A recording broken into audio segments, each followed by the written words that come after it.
සුබ දවසක් මේ වීඩියෝ එකත් එක්ක එකතු වෙලා ඉන්න ඔයාලා හැමෝටම මම අද සූදානම් වෙලා ඉන්නේ නිව්ටන්ගේ පළමුවන නියමය ගැන ඔයාලට පැහැදිලි කිරීම. මුලින්ම ළමයි මේ නිව්ටන් නියම කියන ඒවා නියමය. ඒ කියන්නේ ඔයාටවත් මටවත් හිතෙන දේවල් මේ නියම විදිහට ප්‍රකාශ කරන්න බෑ. හරි. ඒ නිසා මෙන්න මේ නිව්ටන් නියමය කියන එක මතක තියාගන්න ඕනේ. බලමු මොකක්ද ඒක කියන්නේ කියලා. බාහිර අසමතුලිත බලයක් යෙදෙන තාක් නිශ්චලතාවයේ පවතින වස්තුන් නිශ්චලතාවයේම පවතින අතර චලනය වන වස්තුන් ඒකාකාර ප්‍රවේගයෙන් චලනය වේ. දැන් ළමයි ඔයාලා හිතන්න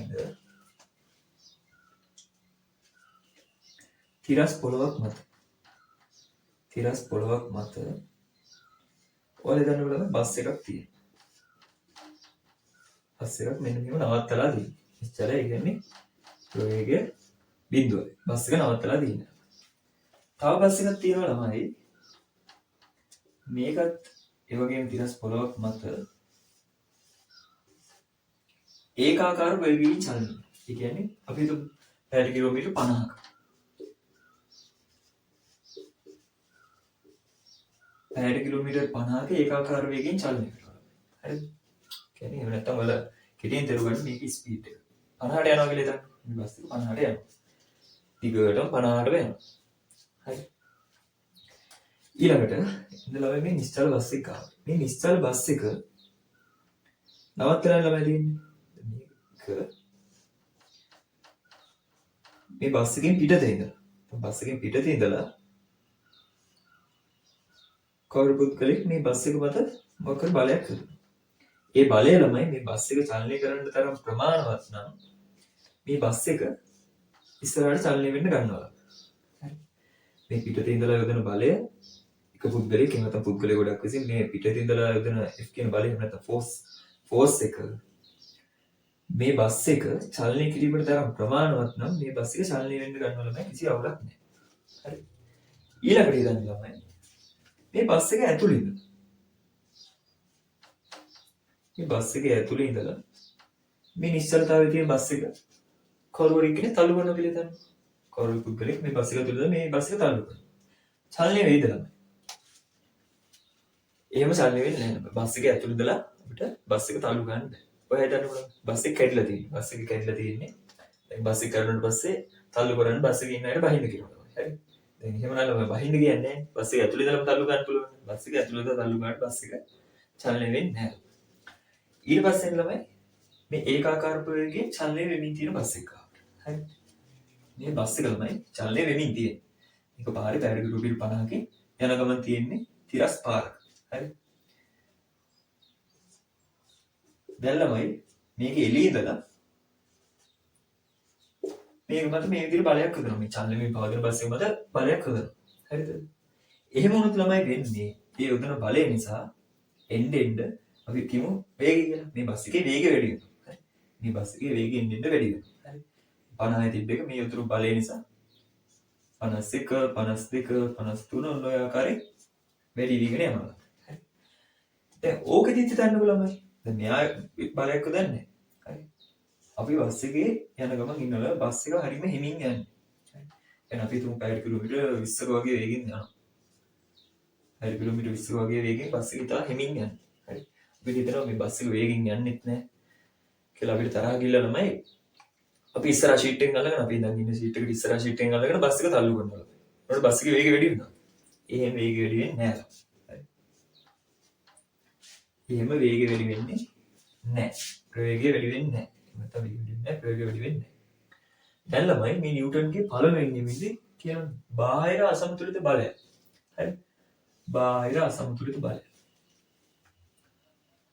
යෙදෙන තාක් බාහිර අසමතුලිත බලයක් යෙදෙන තාක් නිශ්චල වස්තුන් නිශ්චලතාවයෙන් පවතින අතර චලනය වන වස්තුන් ඒකාකාර ප්‍රවේගයෙන් චලනය වේ. දැන් ළමයි මේ වගේ නිශ්චලතාවයේ තියෙන වස්තුවකට අභ්‍යන්තර නැත්නම් ඒ චලනය වෙන පද්ධතිය නැත්නම් අපි කතා කරන පද්ධතිය තමයි බස් එක. බස් එකේ ඇතුළේ ඉඳලා යම් කිසි එතේ පද්ධතිය මත ඉඳලා යම් කිසි බලයක් හදුවට ඒ වස්තුව චලනය වෙන්නේ නැහැ. නැත්නම් බස් එක චලනය වෙන්නේ නැහැ. හරි. ඒ වගේම මේ චලනය වෙන වස්තුවක ඇතුළේ ඉඳලා එහෙම නැත්නම් අභ්‍යන්තරව බලයක් හදුවා කියලා ඒකේ ප්‍රවේගය වෙනස් වෙන්නේ නැහැ. ඒ නිසා කියන්න පුළුවන් බාහිර අසමතුලිත බලයක් එන තාක් නිශ්චල වස්තු නිශ්චලතාවයෙන් පවතිනවා. බාහිර අසමතුලිත බලයක් මෙන්න මේ වගේ බලයක් යෙදෙන තාක්කල් නිශ්චලතාවයේ පවතින වස්තු නිශ්චලතාවයෙන් පවතිනවා. චලනය වන වස්තුන් මේ වගේ බලයක් යෙදෙන තාක්කල් ඒකාකාර ප්‍රවේගයෙන්ම චලනය වෙමින් පවතිනවා කියන එක ළඟ. හරි. ඊළඟට මම හිතනවා ඔයාලට බාහිර බලයක් කියන්නේ මොකද්ද අභ්‍යන්තර බලයක් කියන්නේ මොකද්ද කියලා තේරෙන්නේ නැති කියලා. හරි. ඊට පස්සේ ළමයි කියන්න පුළුවන් ඉතින් සර් බස් එකේ එන්ජින් එක තියෙන්නේ බස් එක ඇතුලේ නේ සර්. ඒකට දැන් බස් එකේ එන්ජින් එකකින් මොකක් හරි බලයක් ඇතුළම මේ නිශ්චල බස් එක චලනය කරන්නත් චලනය වෙන බස් එකේ වේගය වැඩි කරන්නත් පුළුවන් කියලා. හරි. ඒක ළමයි වෙනම දෙයක්. හරිද? ඒ එන්ජින් එක මගින් රෝද මත එළවුම් බලයක් කෙලවදලා ඒක බාහිර බලයක් විදිහට තමයි ක්‍රියා කරන්නේ. ඒක ගැන ඔයාලා දැන් වැඩි හිතන්න ඕනේ නැහැ. ඔයාලා හිතන්න අභ්‍යන්තර බලය බාහිර බලය කියන්නේ මොකක්ද කියලා. හරි. බාහිර බලයක් කියන්නේ ආදාළ පද්ධතියට පිටත ඉඳලා යොදන බලයක් කියලා සරල මතක තියාගන්න. දැන් බයිසිකල් එක යනකොට ළමයි අපි බයිසිකලයක් පදිද්දී අපි බයිසිකලේ මතේ ඉඳන් ළමයි පැඩල් එක පාගන්නේ. හරි. ඒකට බයිසිකලේ කොහමද ගමන් කරනවනේ. හැබැයි ළමයි පැඩල් එක පාගන්න නැතුව බයිසිකලේ මොකක් හරි මේකෙන් බයිසිකලේ උඩ කකුල් දෙක තියාගෙන ඉවරලා අපි තල්ලු කරන්න හදුවට බයිසිකලේ යන්නේ නැහැ ළමයි. තිරස් පොළොක බයිසිකලේ තියෙනවා. ඒක තමයි ළමයි බාහිර බලයක් කියන්නේ. බාහිර බලයක්. ඊට පස්සේ බලමු ළමයි අපි අසමතුලිත බලයක් කියන්නේ මොකක්ද කියලා. දැන් ඔයාලා හිතන්න ළමයි අන්නේ බස් එක මත ඔයාලා හිතන්න නිශ්චලතාවයේ තියෙන බස් එක කියලා. ප්‍රවේගයේ බිඳුවයි. කියන්නේ නිශ්චලතාවයේ තියෙන බස් එක මත දැන් බස් එක කැඩලා තියෙනවා. හරි බස් එක තල්ලු ගන්නවා. දැන් මේ පැත්තෙමුත් ගිහිල්ලා ළමයි බස් එක මේ හිතන්න මේ බස් එක පිටිපස්ස මේ ඉස්සර. බස් එකේ පිටිපස්සෙන් ගිහිල්ලා ළමයි මිනිස්සු කීප දෙනෙක් නිව්ටන් 10ක බලයකින් තල්ලු කරනවා. ඒ වගේම ළමයි ඉස්සරහ පැත්තෙමුත් ඊට විරුද්ධ දිශාවට මිනිස්සු කීප දෙනෙක් ගිහිල්ලා නිව්ටන් 10ක බලයකින් තල්ලු කරනවා. මේ පැත්තෙමුත් නිව්ටන් 10යි මේ පැත්තට සමාන බලයකින් මේ පැත්තෙන් තල්ලු කරනවා. හරි. ඒ වුණාට මේ බස් එකේ චලනය වෙන්නේ නැහැ. මොකද ළමයි මේ පැත්තෙන් මෙහෙට යොදන බලයට මේ පැත්තට මෙහෙට යොදන බලය කැපිලා යනවා. ඒ කියන්නේ සමතුලිතතාවය තියෙනවා මේ බල දෙක සමතුලිත. හරි. ඊට පස්සේ හිතන්න ළමයි මේ පැත්තෙන් 10කින් තල්ලු කරනවා. මේ පැත්තෙන් නිව්ටන් 5කින් තල්ලු කරනවා. මේ ඔය හිතන්න එක මනුස්සයෙක්ට පුළුවන් නිව්ටන් එකක් බලයකින් තල්ලු කරන්න. මේ පැත්තේ මිනිස්සු 10කින් තල්ලු කරනවා. මේ පැත්තේ මිනිස්සු 5කින් තල්ලු කරලා හිතන්න. ඒකට මේ පැත්තට තියෙන බලය වැඩි ළමයි. හරි. මේ පැත්තට මේ 10න් 5ක් අඩු කරාම 5ක වැඩි බලයක් මේ පැත්තට තියෙනවා. නිව්ටන් 5ක වැඩි බලයක් තියෙනවා. ඒ නිසා තමයි මේ පැත්තට මේ නිශ්චලතාවය තිබ්බ බස් එක චලනය වෙන්න ගන්න. හරි. එහෙනම් මොකද ළමයි මේකෙන් කියන්නේ? හරි. අනිවාර්යයෙන්ම අසමතුලිත බලයක් වෙන්න ඕනේ. දැන් මේ බල දෙක සමානයි නම් දෙපැත්තෙම 10 10 නම් මේ බල දෙක ළමයි සමතුලිතයි. හරි. බල දෙක සමතුලිතයි. නැත්නම් සමානයි. හරි. දැන් මේ පැත්ත 10 මේ පැත්ත 5යි නම් මේ බල දෙක සමාන නෑ. ඒ කියන්නේ ළමයි මේ බල දෙක අසමතුලිතයි. එහෙම අසමතුලිත වුණොත් තමයි ළමයි නිශ්චලතාවයේ තියෙන වස්තුවක් චලනය කරන්න ඒකාකාර ප්‍රවේගයෙන් චලනය වෙන්නේ නැත්නම් ඒකාකාර ප්‍රවේගයෙන් චලනය වෙන වස්තුවක ප්‍රවේගය වෙනස් කරන්නත් පුළුවන් වෙන්නේ බල දෙක අසමතුලිත වුණොත් තමයි. හරි. බාහිර බලයක් වෙන්න ඕනි. ඒ වගේම අසමතුලිත බලයක් වෙන්න ඕනි. ඊළඟට ළමයි ඔයාලට ප්‍රශ්නයක් එන්න පුළුවන්. දැන් අපි ගමු බස් එකක්. එහෙම නැත්නම් මකර වාහනයක් ගමුකෝ ළමයි. මකර වාහනයක එන්ජින් එක ඕෆ් කරනවා. එන්ජින් එක ඕෆ් කරලා නෑ අපි යම්කිසි ඉස්සලා ප්‍රයෝගයක් කරනවා. අපි යම්කිසි වේගයක් අරගෙන ඉවරලා එන්ජින් එක ඕෆ් කරනවා. තැනිතලා පාරක් කියලා හිතන්න පුළුවන්. නමුත් එතනදී අපි බාහිර බලයක් ක්‍රියාත්මක කරන්නේත් නැහැ. බැලුමට බාහිර බලයක් ක්‍රියාත්මක වෙන්නේත් නැහැ. ඒක අසමතුලිතද කියලා දන්නෙත් නැහැ. හැබැයි ළමයි ටික දුරක් ගිහිල්ලා ඒ වාහනේ අනිවාර්යයෙන්ම නිශ්චල වෙනවා. ඒකට හේතුව මොකක්ද ළමයි? ඒකට හේතුව තමයි ළමයි මෙහෙම ගමන් කරමින් තියෙන බස් මේක එන්ජින් එක ඕෆ් කරලා තියෙන ළමයි අර අපි 60 කිලෝමීටර් 50ක වේගයක් ගත්ත කිව්වෝ. හැබැයි ටික දුරක් යනකොට ඒකෙන් එන්න වේගය අඩු වෙලා 40 20 10 වෙලා බිඳුවටපත් වෙනවා. ඒ කියන්නේ නිශ්චලතාවයටපත් වෙනවා. එහෙම වෙන්නේ මේක මත ක්‍රියාත්මක කරන මේක චලනය වෙන්නේ මෙන්න මේ දිශාවට. චලනය වෙන්නේ මේ දිශාවට. හැබැයි ළමයි මේ ටයර් මත ඝර්ෂණ බල කියලා මේව විරුද්ධ දිශාවට බල ක්‍රියා කරනවා. හරි. ඒ වගේම ළමයි වාත ප්‍රතිරෝධය කියන්නේ අපි හුලං කපාගෙන යද්දි ළමයි ඒකෙමුත් යම් කිසි ප්‍රතිරෝධී බලයක් මෙන්න මේ පැත්තට ක්‍රියා කරනවා.